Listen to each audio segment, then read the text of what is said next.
ನಿನ್ನೆ ತಪ್ಪ ಏನಾದರೂ ನಿನಗೆ ಮೋಸ ಮಾಡಿದ್ದೆ ಇಲ್ಲ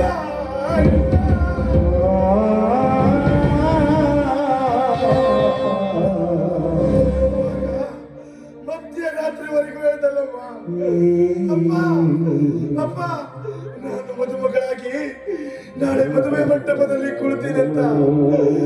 ಆದ್ರೆ ಮದುಮಗಳಾಗಿ ಮದುವೆ ಮಂಟಪದಲ್ಲಿ ಕೂಳೋ ಮೊದಲು ಮಸಣದ ಮಲ್ಲಿಗೆ ಆಗಿಬಿಟ್ಟಿದೆಯಲ್ಲಪ್ಪ.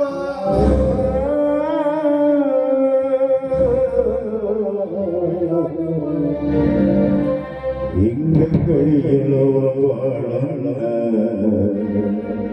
ಶಿವ ವೈದನ ಗಡನ ಹಿಂಗ ಕಳಿಯಲವ ಶಿವ ವೈದನ ಗಡನ ಬರೆದ ಮನೆಯಲ್ಲಿ ಹೊಂದಿದ್ದನ ಯಾಗ ವಿಷಾನೋ ಶಿವನ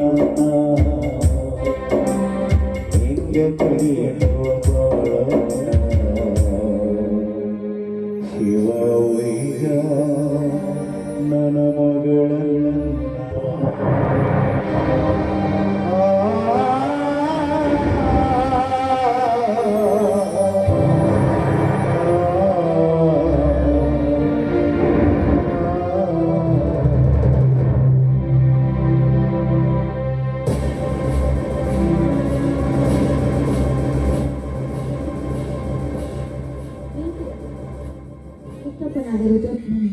ನಿನ್ನ ಮುದ್ದು ಮಗಳಾದ ಅಂಬಿಕಾ ತಿಳಿಸೋದೇನೆ.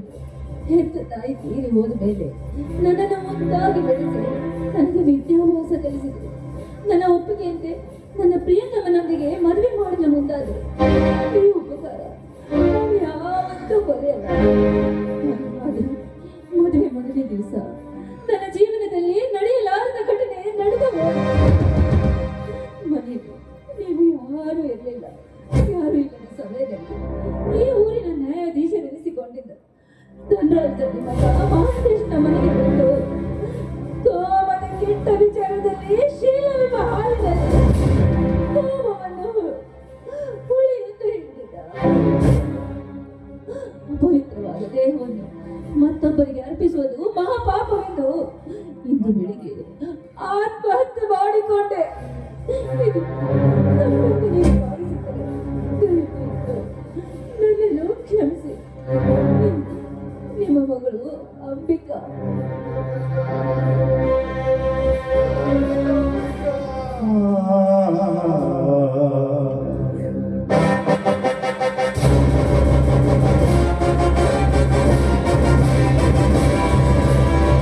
ಮಗನ್ನೇ ಕಟ್ಟಿಕೊಂಡು ಮುತ್ತೈದೆಯಾಗಿ ಗಂಡನ ಮನೆಗೆ ಹೋಗಲು ವಸಣದ ದಾರಿಗೆ ಕಳಿಸಿದ ಹೇಮಂತೇಶ.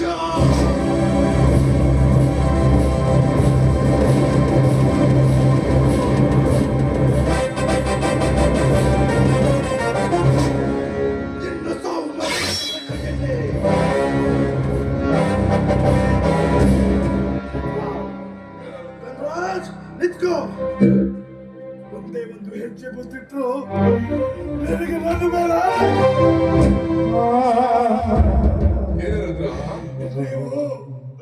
ನೀವು ಮದುವೆಗೆ ಬರೋ ಮಾನವರನ್ನ ತಿಂದು ಹಾಕೋ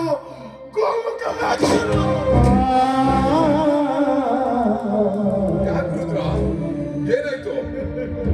ಮದುವೆಗೆ ಬಂದವರಿಗೆ ಬಾಯಿಗೆ ಬಂದ ಹಾಗೆ ಬೈತಾ ಇದ್ದೀರ. ಯಾಕೋ ಏನಾಯ್ತು ರುದ್ರ? ನಿನಗೆ ಹುಚ್ಚಿಡಿದದೆ, ನನಗೆ ಹುಚ್ಚಿಡಿದದೆ. ಎಚ್ಚರ ಹೇಳುವವರ ಮನೆಯಲ್ಲಿ ಹುಚ್ಚರಾಗಿ ಬಿಡುತ್ತಲ್ಲ.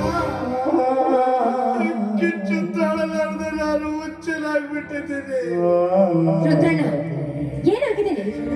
ಇದುವರೆಗೂ ಬಹುವಚನದಿಂದ ಮಾತಾಡ್ತಿದ್ದೆ, ನೀನು ಏಕವಚನದಲ್ಲಿ ಮಾತಾಡ್ತಾ ಇದೆಯಲ್ಲ. ಇವತ್ತು ನಿನ್ನ ಮಗಳ ಮದುವೆ ಅಲ್ವೇನು? ಇವತ್ತು ನನ್ನ ಮಗಳ ಮದುವೆ. ಇವತ್ತು ನನ್ನ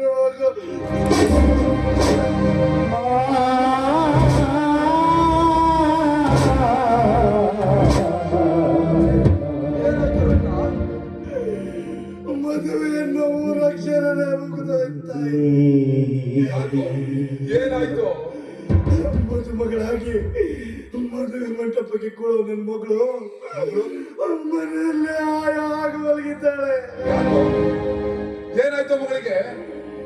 ಮದುಮಗಳಾಗಿ ನನ್ನ ಮಗಳು ಏನಾಯ್ತು ಅಂತ ಹೇಳೋದ್ರ ಮಗಳಿಗೆ? ನನ್ನ ಮಗಳು ಆತ್ಮಹತ್ಯೆ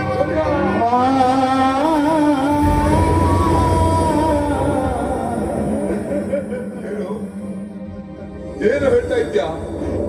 ಸತ್ಯವನ್ನೇ ಹೇಳ್ತಾ ಇದ್ದೀರ ರುದ್ರ? ಸತ್ಯ ದಣಿ, ಸತ್ಯ. ಸತ್ತು ಸುಂದರವಾಗಿ ಮಲಗಿದ್ದಾಳೆ. ನೋಡ್ಕೊಳ್ಳಿ, ಅನುಭವಿಸಿ. ಅಂಬಿಕಾ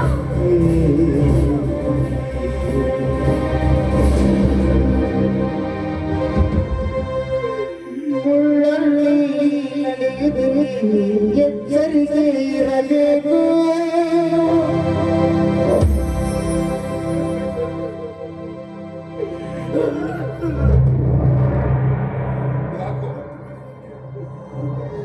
ಯಾಕೋ ರುದ್ರ? ಯಾವ ಅವಮಾನಕ್ಕಾಗಿ ಆತ್ಮಹತ್ಯೆ ಮಾಡಿಕೊಂಡ್ಲ ಮಗಳು? ಏನಾಯ್ತು ಅಂತ ಹೇಳೋ? ಅವಮಾನ ಅಪಮಾನ ಎಂದು ತಂದುಕೊಂಡವಳಲ್ಲ ನನ್ನ ಮಗಳು. ಅವಮಾನಗೊಳಿಸಿ ಅಪವಾದ ಒಳಿಸಿ ಅವಳಿಗೆ ಅತ್ಯಾಚಾರ ಮಾಡ್ದ. ಹೇಳು ರುದ್ರ, ಯಾರವರಂತ ಹೇಳು ರುದ್ರಣ್ಣ, ಹೇಳು. ರುದ್ರ, ಮಗಳ ಆತ್ಮಹತ್ಯೆಗೆ ಕಾರಣಕರ್ತನಾದ ಕುಲಪಾತಕ ಯಾರು? ಹೇಳೋ, ಹೇಳ ರುದ್ರ. ಆ ಕುಲಪಾತಕ ಬೇರೆ ಯಾರು ಅಲ್ಲ, ಯಾರು? 40 ಹಳ್ಳಿಗೆ ನ್ಯಾಯ ಹೇಳೋ ನ್ಯಾಯಾಧೀಶರ ಮಗ, ಆ ಸಮುದ್ರದಲ್ಲಿ ಚಲಿಸಿದ ಮಾಂತೇಶ. ನಮ್ಮೂರ ನ್ಯಾಯ ದೇವರು. ಏನು? ಏನ್ ಹೇಳ್ತಾ ಇದ್ದೀಯ ನೀನು? ರುದ್ರಣ್ಣ,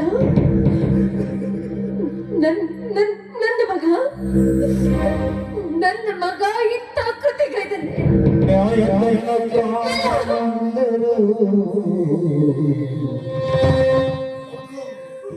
ನಿಮ್ಮ ಮಗ ಮಾಡಿದ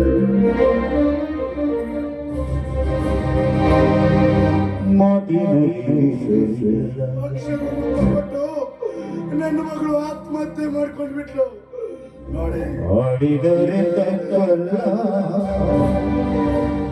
ನ್ಯಾಯಕರ ಪ್ರಾಣವೆಂದರು.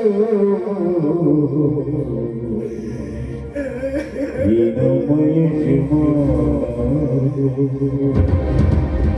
ಮಹಾಂತೇಶ, ಮಠದಲ್ಲಿ ಸಾಕಿದ ರಗಿಣಿ ಅಂತ ಭಾವಿಸಿದ್ದಲು, ಆದ್ರೆ ಹಸಿ ಮಾಂಸ ತಿನ್ನೋರಣ ಬಿಟ್ಟಲು.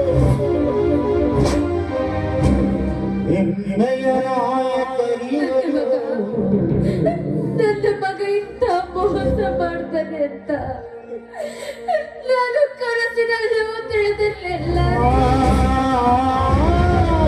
ಕನಸಿನಲ್ಲೂ ತಿಳಿದಿರ್ಲಿಲ್ಲ. ಯಾರು ನೆನೆಸಿರ್ಲಿಲ್ಲ ತಾಯಿ. ಸುಂದರವಾದ ಸನ್ನಿವೇಶನ ಇಲ್ಲಿ ಕನಸು ನನಸು ಮಾಡ್ಕೊಂಡು ಹೋದವನು ಇಲ್ಲಿಲ್ಲ. ಇಲ್ಲಿ ನಾವು ಉಳಿದುಕೊಂಡಿರೋದು 3 ಜನ ಮಾತ್ರ.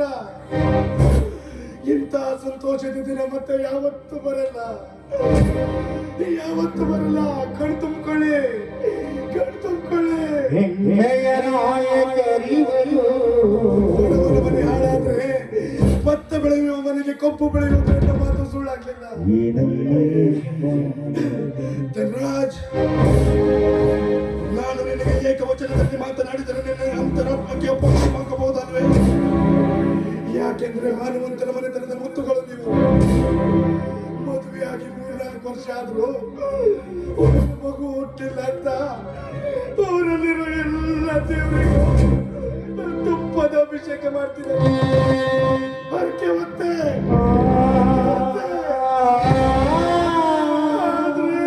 ಆದ್ರೆ ಇರದವನಿಗೆ ವಿಷ ಕೊಟ್ಟು ಹೋದ ನಿಮ್ಮ ಮಗ. ದೊಡ್ಡವರ ಮಗ ಅಂತ ಎತ್ತಿ ಎತ್ತಿ ಆಡಿಸ್ದೆ. ಕೊನೆಗೊಂದು ದಿನ ನನ್ನ ಎದೆ ಮೇಲೆ ಬಂತು. ಕೊನೆಗೊಂದು ದಿನ ನನ್ನ ಎದೆ ಮೇಲೆ ಬಂತು ಹೋದ.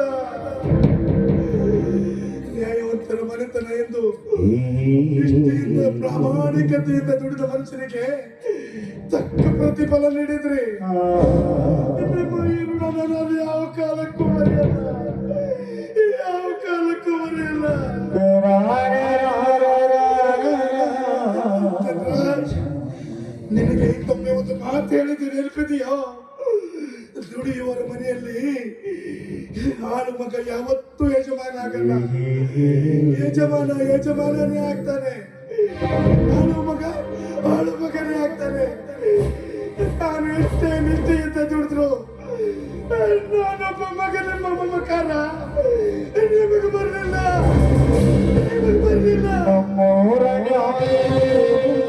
ಕೊನೆಗೂ ಈ ಆಳು ಮಗನನ್ನ ಹಾಳು ಮಾಡಿಬಿಟ್ರೆ ನಿಮ್ಮಂತವರನ್ನ ಏನಂತ ಕರಿಬೇಕು? ಏನಂತ ಕರಿಬೇಕು? ನಂಬಿದವರ ಕೊಟ್ಟಿಗೆ ಕತ್ತರಿಸೋ ಮಹಾತಾಯಿ ಕಂಡ್ರೆ ನೀವು. ಏನ್ ಮಾತಾಡ್ತಿದ್ಯಾ ನೀನು? ತಾಯಿ, ನಿಮ್ಮ ಮಾತಿಂದ ತಪ್ಪಾಗಿದ್ರೆ ಬೇಕಾದ್ರೆ ನಿಮಗೆ ಕಾಲಿಗೆ ಬೇಕಾದ್ರೂ ಬಿಡ್ತೀನಿ. ಹಾಗಂತ ನನ್ನ ಮಗಳನ್ನ ನನಗೆ ತಂದು ಕೊಡಿ.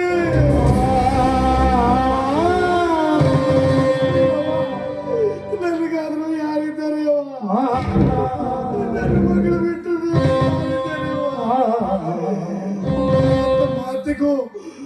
ಮಾತಿಗೂ ರುದ್ರಣ್ಣ, ಇವಳು ನಿನ್ನ ಮಗಳಲ್ಲಪ್ಪ, ನನ್ನ ಮಗಳು, ನಮ್ಮ ಮಗಳು ಅಂತಿದ್ರಲ್ಲ. ಇವತ್ತು ನಿಮ್ಮ ಮಗಳಿಗೆ ನಿಮ್ಮ ಮಗ.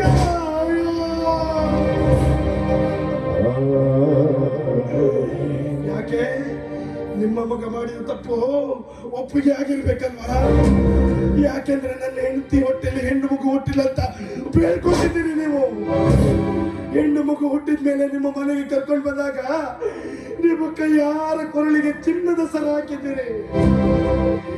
ಆ ಋಣನ ಇವತ್ತು ನೀವು ತೀರಿಸ್ಕೊಂಡು ಬಿಟ್ರಿ. ನಿಮ್ಮ ಈ ಋಣನ ನಾನು ಯಾವ ಕಾಲಕ್ಕೂ ಮರೆಯಲಾರೆ.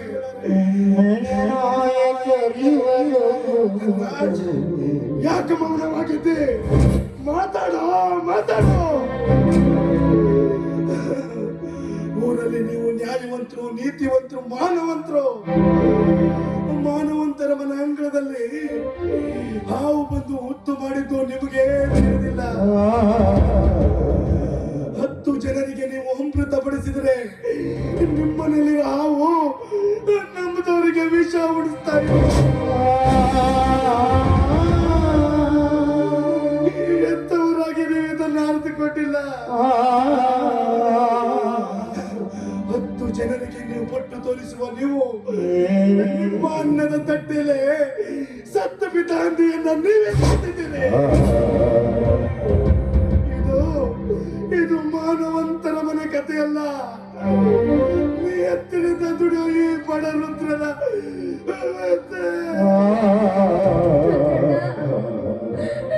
ನಿನ್ನ ಕೈ ಮುಗಿದು ಬೇಡ್ಕೊಳ್ತೀನಿ. ದಯವಿಟ್ಟು ಇಂಥ ಮನದ ಇವತ್ತ ಮಾತುಗಳನ್ನ ಬೇಡ. ಮಾತಾಡುವಾಗ ಮಧ್ಯದಲ್ಲಿ ಮಾತಾಡಬೇಡ.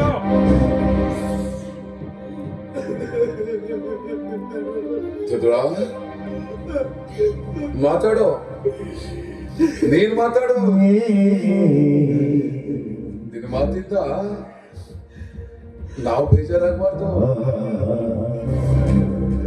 ಮಾತನಾಡುವವರ ಮುಂದೆ ಮರಳಿ ಮಾತನಾಡುವುದು ದೊಡ್ಡ ಅಪರಾಧ.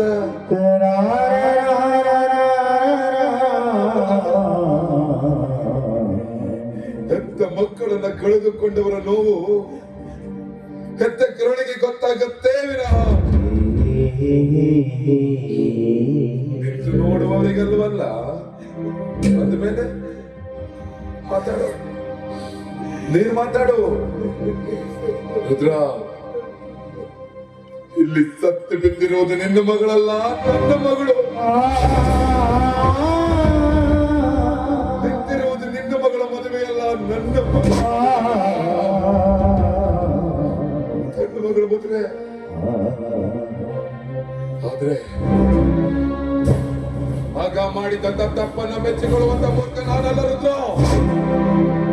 ಯಾರು ಮಾಡಿಲ್ಲ ಅದು ತಪ್ಪೇ. ತಪ್ಪು ಮಾಡಿದವರು ಎಷ್ಟೇ ದೊಡ್ಡ ವ್ಯಕ್ತಿಗಳಾದರೂ ತಲೆ ತಗ್ಗಿಸ್ಲೇಬೇಕು ರುದ್ರ, ತಗ್ಗಿಸ್ಲೇಬೇಕು. ಈಗ ನೀನು ಬರೀ ಮಾತಿನ ಪೆಟ್ಟಿನಿಂದ ನಮ್ಗೆ ಹೊಡಿತಾ ಇದೆಯಾ? ಅಷ್ಟೇ ಅಲ್ಲ, ನೀನು ಮೆಟ್ಟಿರುವ ಮೆಟ್ಟಿನಿಂದ ಹೊಡೆದ್ರೆ ನಾನು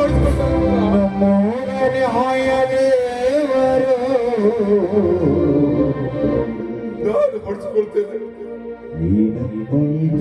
ಯಾಕಂದ್ರೆ ತಪ್ಪು ಮಾಡುವ ಮಕ್ಕಳನ್ನ ಹೊಡೆದದ್ದು ಹೆತ್ತವರ ಕರ್ಮ.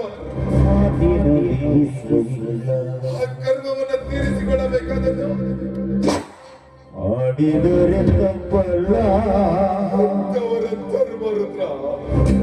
ನ್ಯಾಯನ ಪ್ರಾಣವೆಂದರು. ಆದ್ಮೇಲೆ ಮಾತಾಡು, ನೀನು ಮಾತಾಡು, ನನ್ನದೇನು ಅಭ್ಯಂತರ ಇಲ್ಲ ರುದ್ರ. ಆದ್ರೆ ಕಳೆದುಕೊಂಡ ಮಗಳು ಹೋದ ಮಾನ ಮತ್ತೆ ಬರಲ್ಲ ರುದ್ರ, ಬರಲ್ಲ. ಅದಕ್ಕೆ ನಾನೇನು ಮಾಡ್ಬೇಕು?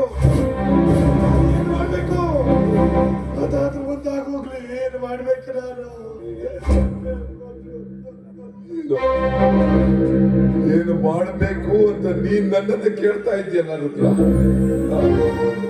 ನೋಡು, ಮಗ ಮಾಡಿದಂತ ತಪ್ಪನ್ನ ಮೆಚ್ಚಿಕೊಳ್ಳುವಂತ ಮೂರ್ಖ ನಾನಲ್ಲ. ಅವನಿಗೆ ತಕ್ಕ ಶಿಕ್ಷೆನ ನಾನು ಕೊಡ್ತೀನಿ. ಅದು ನಿನ್ನ ಕೈಯಿಂದ ಆಗಬಾರ್ದು ರುದ್ರ, ನಿನ್ನ ಕೈಯಿಂದ ಆಗಬಾರ್ದು. ಸುತ್ತ 40 ಹಳ್ಳಿಗೆ ನ್ಯಾಯ ಹೇಳಿದ ನಾನು ನನ್ನ ಮಗ ಮಾಡಿದ ತಪ್ಪಿಗೆ ಶಿಕ್ಷೆ ನೀಡದೆ ಹೋದ್ರೆ ದೇವ್ರ ನನ್ನನ್ನು ಮೆಚ್ಚುತ್ತಾನ? ಮೆಚ್ಚುತ್ತಾನ? ಅದಕ್ಕೆ ರುದ್ರ, ಅದಕ್ಕೆ ನನ್ನದೊಂದು ಕೋರಿಕೆ ಇದೆ ರುದ್ರ. ಏನದು? ನನ್ನ ಮಾತನ್ನು ನಡೆಸಿಕೊಡ್ತೀನಿ ಅಂತ ಮಾತು ಕೊಡೋ, ಮಾತು ಕೊಡೋ ರುದ್ರ, ಮಾತು ಕೊಡೋ. ನಮ್ಮೂರ ನ್ಯಾಯ ದೇವರು ಮಾತು ಕೊಡೋ ರುದ್ರ.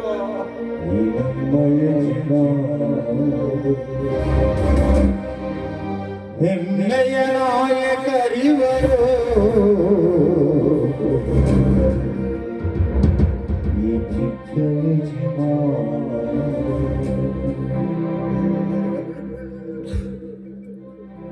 ರುದ್ರ, ಹೊತ್ತು ಮಾತು ಕೊಟ್ಟು ತುಂಬಾ ಸಂತೋಷ ಮಾಡಿದ್ದೆ. ಮಗಳ ಸಾವು ಆತ್ಮಹತ್ಯೆ ಅಲ್ಲ, ಆಕಸ್ಮಿಕ ಸಾವು ಅಂತ ವಿಚಾರ ಕೊಡೋಣ. ಮದುವೆಗೆ ಬಂದವರಿಗೆ ನಾನು ಹೇಳಿ ಕಳಿಸ್ತೇನೆ.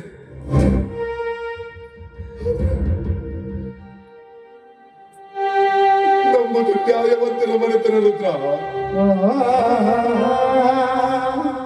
ಮಾನವಂತರ ಮನೆತನ. ಈ ನ್ಯಾಯವಂತರ ಮನೆತನದಲ್ಲಿ ಹುಟ್ಟಿದ ಮಗ ಇಂಥ ನೀಚ ಕೆಲಸ ಮಾಡಿದ್ದಾನೆ ಅಂತ ಜನರಿಗೆ ಗೊತ್ತಾದ್ರೆ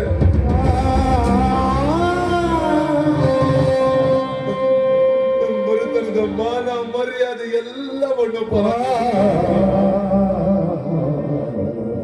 ಪಾಲಾಗಿ ಹೋಗುತ್ತೆ. ಆಮೇಲೆ ನಾವೀ ಭೂಮಿ ಮೇಲಿದ್ದೂ ಸತ್ತ ಹಾಗೆ. ಅದಕ್ಕೆ ರುದ್ರ, ಯಾವುದೇ ಕಾಲಕ್ಕೂ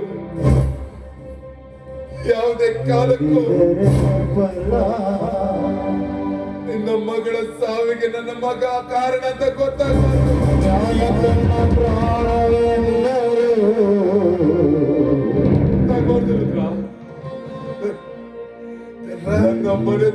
ಮಾನ ಉಳಿಸ್ಕೊಡು ಅಂತ ನಿನಗೆ ಕೈ ಮುಗಿದು ಬೇಡ್ತೇನೆ ರುದ್ರ. ಹೆಮ್ಮೆಯ ನಾಯಕರಿವರು ಇಷ್ಟಕ್ಕೂ ನೀನು ಕರೆದ್ರೆ ಹೋದ್ರೆ ನಿನ್ನ ಕಾಲಿಗೆ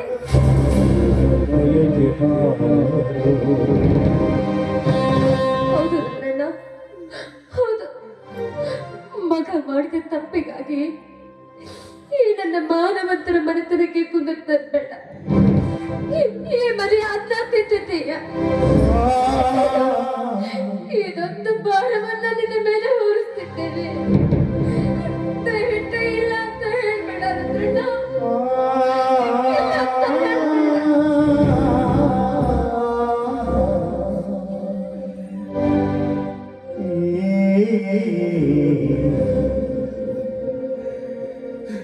ರುದ್ರ, ನಿನ್ನ ನೋವು ನನಗೂ ಅರ್ಥ ಆಗತ್ತೆ. ಆದ್ರೆ ಏನ್ ಮಾಡೋದು? ಕೈಯನ್ನ ಸುಟ್ಟ ದೀಪದ ಮೇಲಿನ ಕೋಪಕ್ಕೆ ಹಣತೆಯನ್ನ ಹೊಡಿಬಾರ್ದು. ನೋಡಿದೆ ಮಹಾದೇವಿ, ನಮ್ಮ ಮನೆತನದ ಮೇಲೆ ನಮ್ಮ ರುದ್ರ ಇಟ್ಟಿರುವ ನಂಬಿಕೆ, ವಿಶ್ವಾಸ, ಪ್ರೀತಿಯನ್ನ ನಮ್ಮ ಮಗ ಹಿಡಿದೇ ಹೋದಲ್ಲೇ ಮಹಾದೇವಿ. ನಮ್ಮ ಮಗ ಹಿಡಿದೇ ಹೋದ.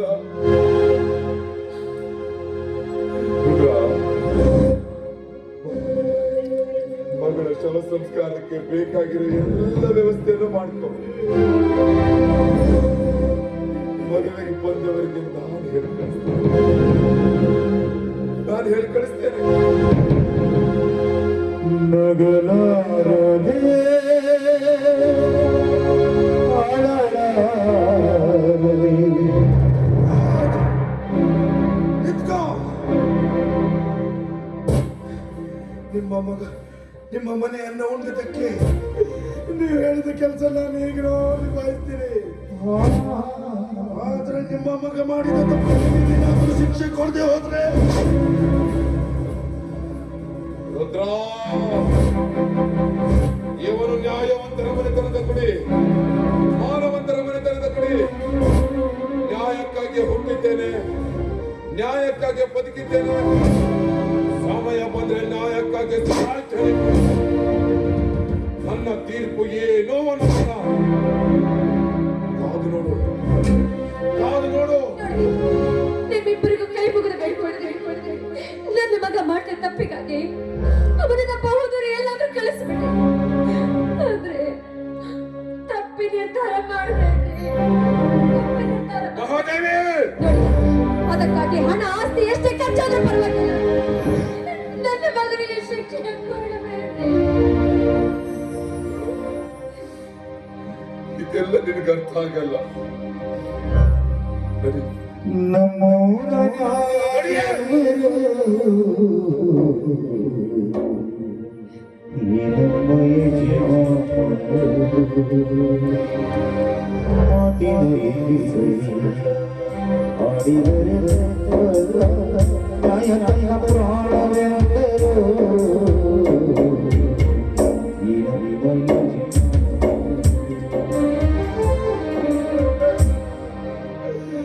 ಅಂಬಿಕಾ, ದೇವ್ರೇ, ಎಂತಹ ಸೃಷ್ಟಿ ಸಂದರ್ಭಕ್ಕೆ ನನ್ನ ನಾಟಿ ಮಾಡಿಬಿಟ್ಟೆ. ಎಂತ ಕರುಳನ್ನ ಕತ್ತರಿಸ್ಕೊಂಡ್ರು. ತುತ್ತು ಅನ್ನಕ್ಕೆ ನನ್ನ ಬಂದಿ ಆಯ್ಕೆಗೆ ಬಿಟ್ಟು ಅದಕ್ಕೆ ಅಂದಿರ್ಬೇಕು. ಹೆತ್ತ ಮಕ್ಕಳಿಗಿಂತ ತುತ್ತು ಅನ್ನ ಕೊಟ್ಟವರು ಬೇಕು ಅಂತ ಈ ವಿಷಯದಲ್ಲಿ ನಿನ್ನಪ್ಪ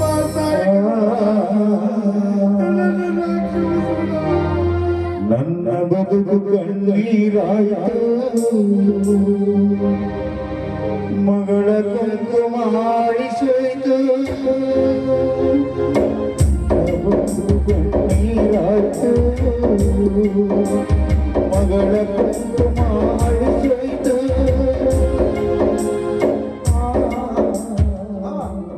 ಮದುವೆಗೆ ಬರ್ತೀಯ ಅಂತ ಹೇಳಿ ಯಾಕೆ ಬರಲಿಲ್ಲ ಮಾವ? ಏನಾಯ್ತು ಮಾವ? ಬನ್ನಿ ಮಾವ, ಹೋಗೋಣ ಬನ್ನಿ ಮಾವ. ಏನಾಯ್ತು ಮಾವ?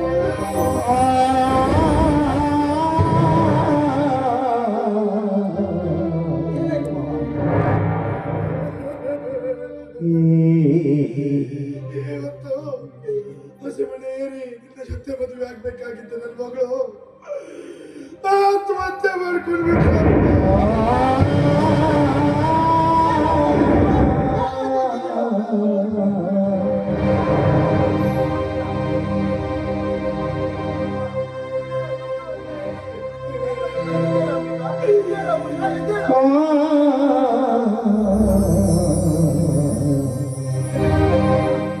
ಇದೆಲ್ಲ ಹೇಗಾಯ್ತು ಮಾವ? ನ್ಯಾಯಾಧೀಶರ ಮಗ ಮಾರ್ಕೇಶ ಇವಳನ್ನ ಕೆಡಿಸ್ಬಿಟ್ಟ ಅಪ್ಪ. ಕೆಡಿಸ್ಬಿಟ್ಟ.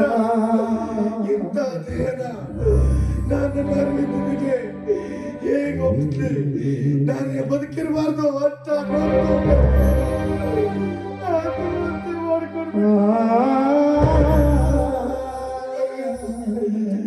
ನಾನು ಹತ್ರ ಒತ್ತು ಕೇಳ್ತೀನಿ, ಈಡೇರ್ಕೊಡ್ತೀನಪ್ಪ. ಏನು ಮಾವ? ನನ್ನ ಮಗಳಿಗೆ ಬದುಕಿದ್ದಾಗಂತೂ ಮುತ್ತೈದೆಯಾಗಿ ಮಾಡ್ಲಿಕ್ಕಾಗಿಲ್ಲ. ಕೊನೆ ಪಕ್ಷ ಅವಳಿಗೆ ಜವಕ್ಕಾದ್ರು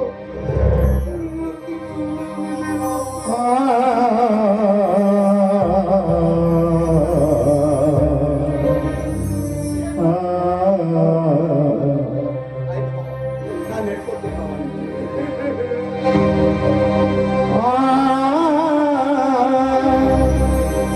ಮನಸ್ಸಿಗೆ ಬಂತು ಬಿಟ್ಟು ಹೋಗದೆ ಕಾರಣ ಏನು?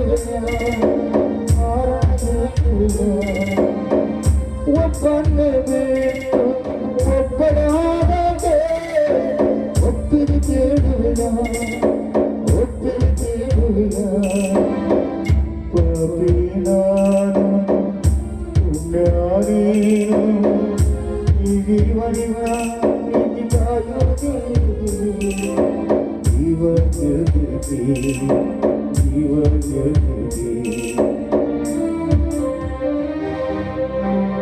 ಹಿಂಗ ಕಳಿಯಲುವ ಬಾಳನ್ನ ಶಿವ ವೈದ್ಯನ ಮಗಳ ನನ್ನ ಬದುಕು ಕಣ್ಣೀರಾಯ್ತು ಮಗಳ ಕಂಡು ಮಾಡಿಸೋದು ಕೊರಳಿನ ಗಾಳಿ ಬೀಳುವ ಮುನ್ನ ಕೊರಳಿನ ಗಾಳಿ ಬೀಳುವ ಮುನ್ನ ಕಳಚಿದೊಳಗೆ ಹಿಂಗ ಕಳಿಯಲವ ಶಿವ ನನ್ನ ಮಗಳನ್ನ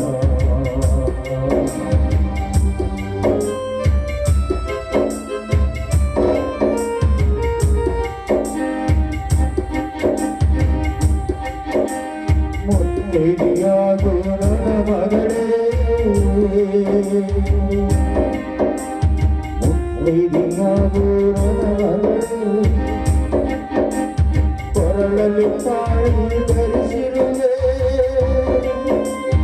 ನನ್ನ ದೈವನ ಬಿಟ್ಟಾರು ಮಗಳು ನನ್ನ ಬಿಟ್ಟಾರು ಹಿಂಗ ಕಳಿಯಲುವ ಬಾಳನ್ನ ಶಿವ ವೈದ್ಯನ ಮಗಳನ್ನ ಹಿಂಗ ಕಳಿಯಲುವ ಬಾಳನ್ನ ಶಿವ ವೈದ್ಯನ ಮಗಳ